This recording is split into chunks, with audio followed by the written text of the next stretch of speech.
Bismillahirrahmanirrahim. Assalamualaikum warahmatullahi wabarakatuh.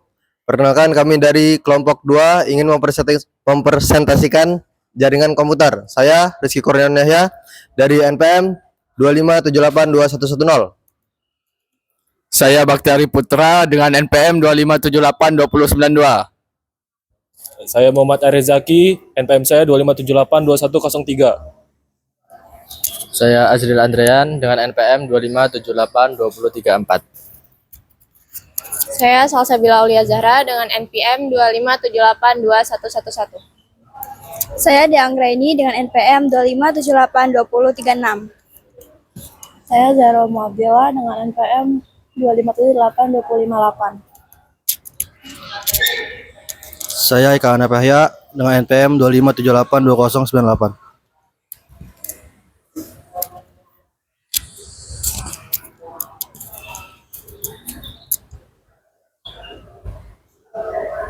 Jadi di sini saya akan menjelaskan tentang Cisco iOS Access. Nah, yang pertama itu ada yang namanya sistem operasi. Sistem operasi itu adalah software utama yang mengatur dan mengendalikan seluruh kerja perangkat, baik itu komputer, HP maupun perangkat jaringan.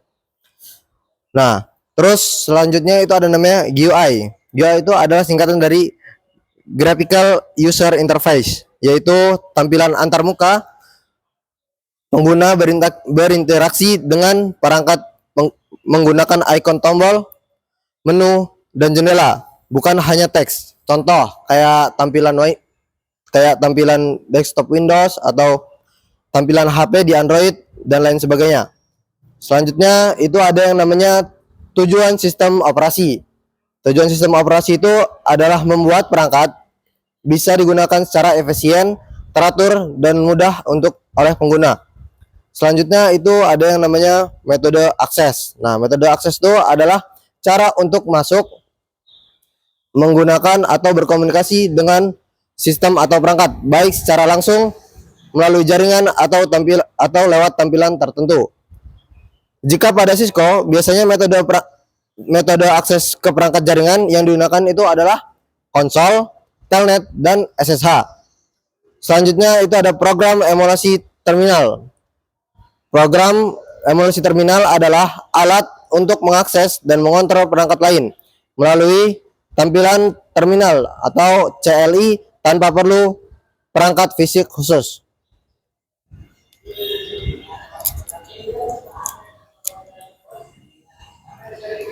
Selanjutnya, di sini saya akan menjelaskan tentang iOS Navigation. iOS Navigation adalah cara menggunakan sistem perintah pada perangkat Cisco seperti switch atau router.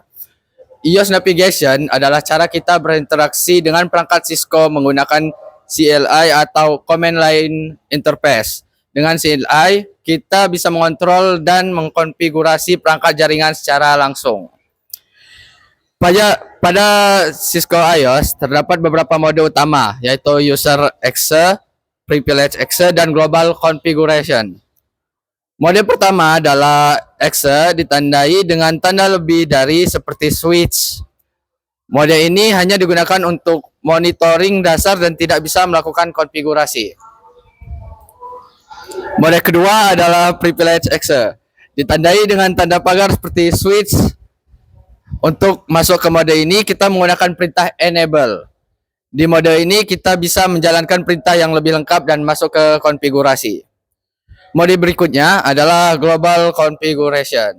Dengan tampilan switch dalam kurung config, masuk ke mode ini dengan perintah configure terminal. Mode ini digunakan untuk mengatur konfigurasi perangkat secara keseluruhan.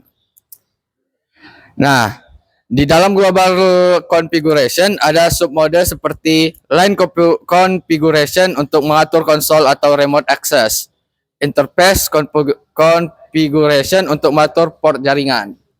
Setelah itu ada beberapa perintah penting dalam navigasi ini adalah Enable untuk masuk privilege mode, Disable untuk kembali ke user mode, Exit untuk keluar satu level, End untuk kembali langsung ke privilege mode. Nah, yang terakhir atau kesimpulannya, iOS Navigation memiliki struktur mode bertingkat. Setiap mode memiliki fungsi yang berbeda. dan pemahaman navigasi ini sangat penting untuk melakukan konfigurasi jaringan.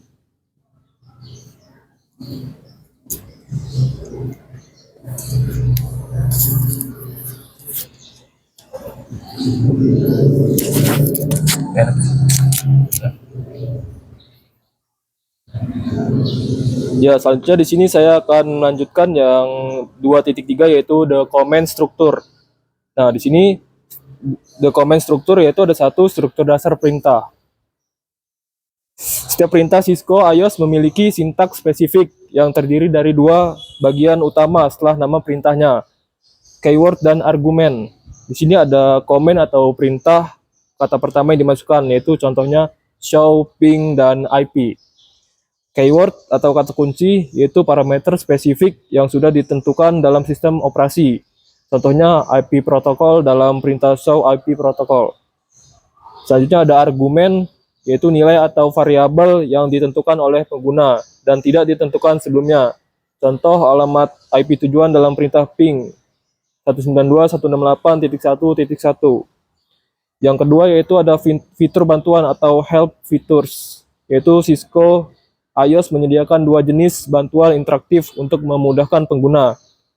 Yaitu contohnya context sensitive help, yaitu memberikan daftar perintah yang tersedia di mode saat ini, membantu menentukan kata kunci atau argumen mana yang valid untuk perintah tertentu.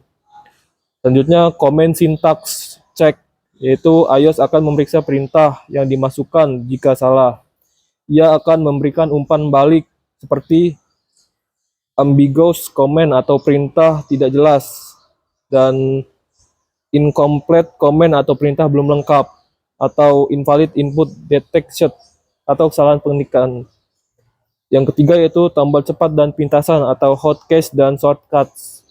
Ya, CLI Cisco menyediakan berbagai pintasan untuk mempercepat konfigurasi dan navigasi, yaitu tab melengkapi sisa kata dari perintah yang diketik sebagian, dan Ctrl R menampilkan kembali baris yang sedang diketik, dan Ctrl Z langsung keluar dari mode konfigurasi dan kembali ke privilege EXEC mode. Dan panah atas atau bawah yaitu menampilkan kembali perintah-perintah sebelumnya yang pernah diketik, dan Ctrl C yaitu membatalkan perintah yang sedang berjalan atau keluar dari mode konfigurasi. Dan yang keempat yaitu ringkasan sintaks visual. Dalam dokumentasi Cisco, penggunaan gaya penulisan tertentu menunjukkan bagaimana perintah harus digunakan. Yaitu ada perintah bold, yaitu perintah dan kata kunci yang harus diketik persis seperti yang tertulis.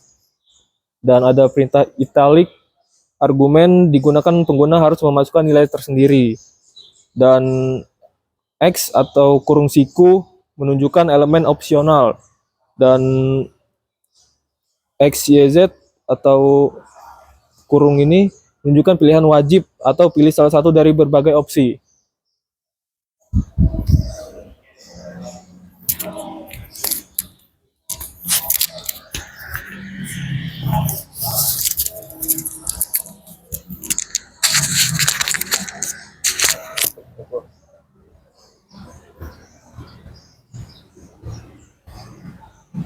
Oke, baik. Di sini saya akan menjelaskan tentang materi 2.4 yaitu konfigurasi dasar pada Cisco iOS. Untuk konfigurasi yang pertama yaitu memasukkan username. Username ini berfungsi sebagai identitas, sebagai hostname atau identitas untuk memudahkan mengidentifikasi saat melakukan remote jarak jauh menggunakan SSH. Kemudian ada beberapa aturan penamaannya. Yang pertama dimulai dengan huruf, kemudian tidak boleh ada spasi dan diakhiri dengan huruf atau angka. Nah, penamaan ini hanya menggunakan huruf dan angka dan tanda hubung dash. Tidak boleh terlalu panjang dan tidak boleh terlalu pendek. Minimal panjang kurang dari 64 karakter. Kemudian untuk perintahnya sendiri, setelah kita melakukan enable pada switch, kemudian kita masuk ke konfigurasi terminal. Nah, di sini masukkan perintah hostname. Setelah itu username apa yang ingin kita berikan. Nah, selanjutnya, konfigurasi selanjutnya yaitu keamanan password. Keamanan password ini adalah prioritas utama untuk membatasi akses administratif.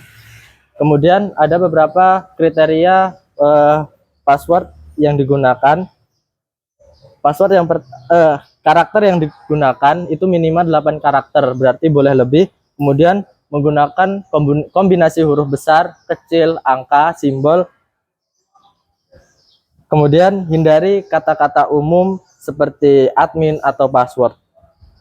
Kemudian ada catatan untuk penggunaan password yang mudah bisa digunakan ketika kita melakukan praktik belajar di dalam lab. Kemudian tapi dilarang keras ketika digunakan di dalam jaringan luar seperti di perusahaan. Kemudian untuk konfigurasinya sendiri itu ada 3 akses utama yang harus diamankan. Yang pertama itu mengamankan akses fisik ke perangkat. Untuk konfigurasinya itu masuk ke dalam line console 0, kemudian ketikkan password, kemudian password apa yang ingin dimasukkan diketikkan di situ. Setelah itu masukkan perintah login. Selanjutnya yaitu mengamankan akses jarak jauh melalui Ethernet atau SSH. Biasanya ada 16 jalur 0 sampai 15.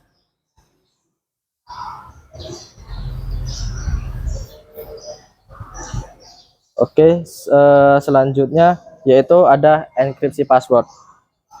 Secara default, beberapa password tersimpan dalam bentuk teks biasa. Nah, di file konfigurasi. Kemudian ada masalah pada enkripsi tersebut. Siapapun yang melihat file konfigurasi bisa langsung tahu passwordnya. Kemudian solusinya yaitu menggunakan perintah enkripsi untuk menyamarkan password tersebut. Jadi ketika password tersebut akan dilihat oleh user yang ingin login, maka tidak akan bisa karena password tersebut telah dilakukan enkripsi. Selanjutnya yaitu melakukan konfigurasi pesan banner. Nah, pesan banner ini akan muncul ketika kita akan melakukan login dan logout. Maka pesan ini akan muncul. Ini adalah pesan contoh, misal kita akan melakukan login, tapi kita nggak tahu untuk passwordnya, maka akan ada notifikasi misal suite ini khusus hanya untuk admin, misal seperti itu. Nah, fungsi ini nih menyatakan bahwa hanya personel berwenang yang boleh masuk. Ini penting untuk keperluan hukum, prosedur jika terjadi upaya peretasan. Untuk perintahnya itu menggunakan banner MOTD, kemudian menggunakan tanda pagar untuk tulisan yang akan ditampilkan ketika kita ingin login ataupun logout. Nah, adapun beberapa tips tambahan untuk banner ini. Oke, cukup mungkin. Oke, baik, mungkin cukup. Akan dilanjutkan untuk materi 2.5.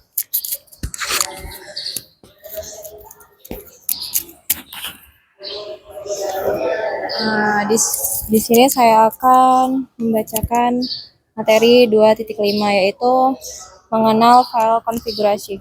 Pertama, kita harus tahu kalau di perangkat Cisco ada 2 tempat penyimpanan utama, yaitu running konfigurasi disimpan di RAM. Ini adalah settingan yang sedang berjalan. Sekarang sifatnya sementara, kalau perangkat mati settingannya hilang. Dan selanjutnya struktur konfigurasi disimpan di NVRAM. Ini adalah settingan permanen yang akan dibaca perangkat saat baru menyala. Selanjutnya mengubah konfigurasi. Kalau ini sih,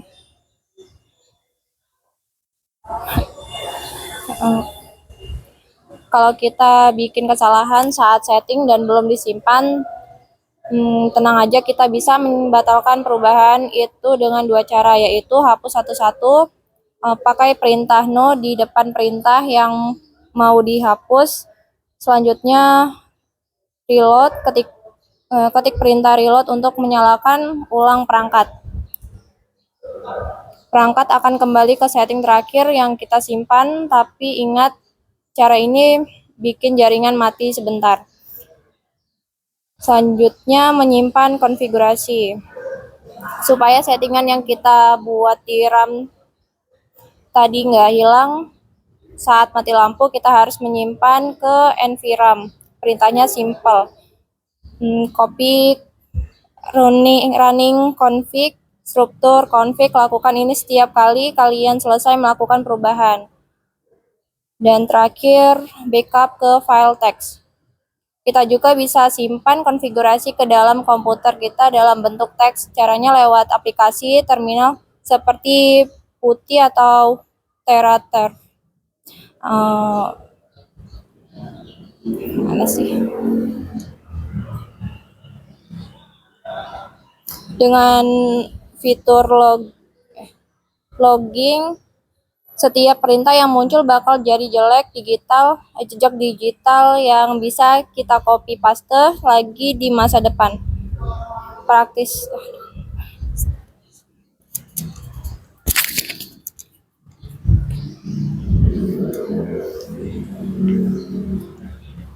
Baik, selanjutnya saya akan menjelaskan mengenai port dan address. Apa sih IP address itu? IP address adalah identitas unik untuk setiap perangkat di jaringan. Biasanya itu digunakan agar perangkat bisa saling berkomunikasi. Kemudian ada dua versi utama IP address. Yang pertama itu ada IPv4, yaitu berupa 32 bit. Kemudian ada IPv6 berupa 128 bit. Kemudian ada interface dan port. Interface itu berupa titik koneksi pada perangkat jaringan. Misalnya tuh seperti port Ethernet pada switch dan router. Kemudian port itu berupa jalur fisik atau logis, ya, tempat data masuk keluar. Kemudian setiap interface biasanya dikonfigurasikan dengan IP address agar bisa saling terhubung dan bisa berfungsi di jaringan agar bisa berkomunikasi.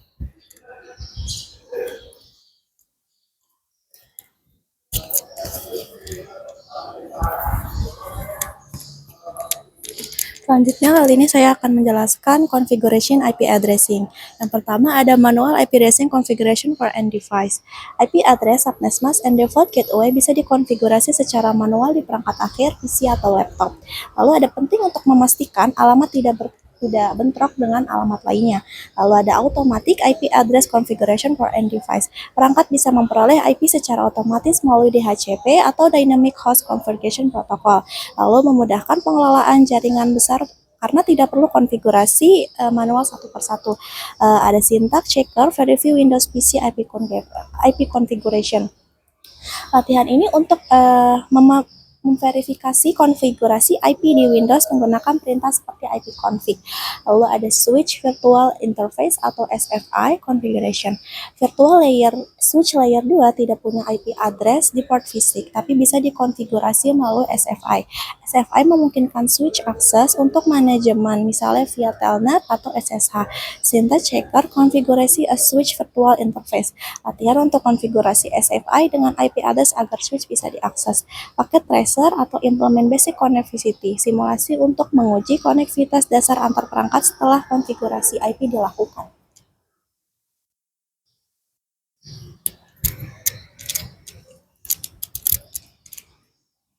Selanjutnya materi yang saya akan jelaskan yaitu materi verifikasi konfigurasi konektivitas. Yang pertama, verifikasi konfigurasi. Kita mengecek apakah IP dan interface sudah benar. Di PC kita menjalankan perintah ipconfig dan di switch kita melakukan perintah show IP interface brief. Dan juga pastikan IP address sudah selesai. Status up yaitu aktif. Nah, jika down, aktifkan interface VLAN 1 no shutdown. Nah, selanjutnya melakukan tes koneksi ping. Gunakan perintah ping dan juga IP address. Contohnya di PC ke switch, kita lakukan ping dan IP addressnya. Dan juga PC ke PC. Masukkan ping dan juga IP addressnya. Hasilnya yaitu replay berhasil. Kalau request timeout ada masalah atau awal normal. Selanjutnya tes dua arah dari PC A ke PC B dan dari PC B ke PC A. Kita penting untuk memastikan koneksi benar-benar normal. Dan kesimpulannya, cek konfigurasi ipconfig, show IP interface bridge. Aktifkan interface jika perlu, uji koneksi ping, pastikan hasil replay dan dua arah berhasil.